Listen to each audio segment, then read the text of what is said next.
Hello, my name's Roy Granger, and this is my audio blog. In the days since the snow has passed and become long forgotten, it is of some relief that I am once again able to continue my categorical ramblings around the local countryside, unimpeded by the white slushy death stuff that littered the ground,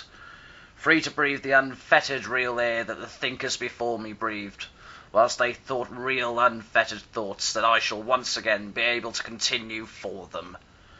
Unable to find a home for the remaining half of my failed feline synth-pop duo, and feeling somewhat uneasy about leaving such a young cat with such potentially damaging claws home alone with my many damageable objects, I began to take the kitten out on these excursions with me. At first I tied a piece of string to his collar and dragged the unwilling explorer along behind me during my walkabouts like a reluctant shadow. Now some of you may consider this a rather cruel method of instilling my will upon the cat, but I prefer to think of it as an exercise in allowing him to establish his own views and express his opposition to my intentions through mewling loudly in protestation. What I think neither of us expected, though, is that we would both come to enjoy our expeditions together, and more importantly the camaraderie that we would feel as we explored the vast hills and downs together. It was with this newfound friendship that we began to bond, and I became completely fascinated by this creature, that up until this point I'd seen as merely a tool for expressing my creative urges, and in the process scoring a quick buck. As the days wore on, as I am a naturally suspicious young man, I started testing the strength of our kinship. I began by incrementally extending the length of its leash, allowing him more and more freedom on each successive outing.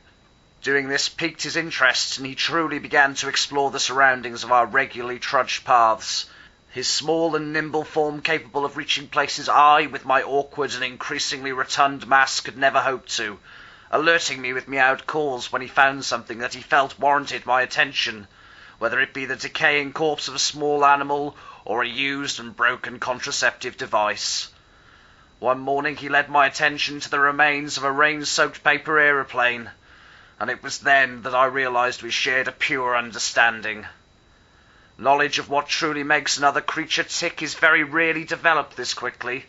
particularly when they are of a different species, and it's even rarer to forego the bashful and mysterious stage when building a friendship and tell someone that you just simply understand them and wanted to share the world with them. And that's what this brave and blessed kitten did when pointing out that sodden and poorly formed example of origami. And in my final act of trust, I untied the string and allowed him to taste true freedom, safe in the knowledge that he was a friend who wouldn't break that bond of trust.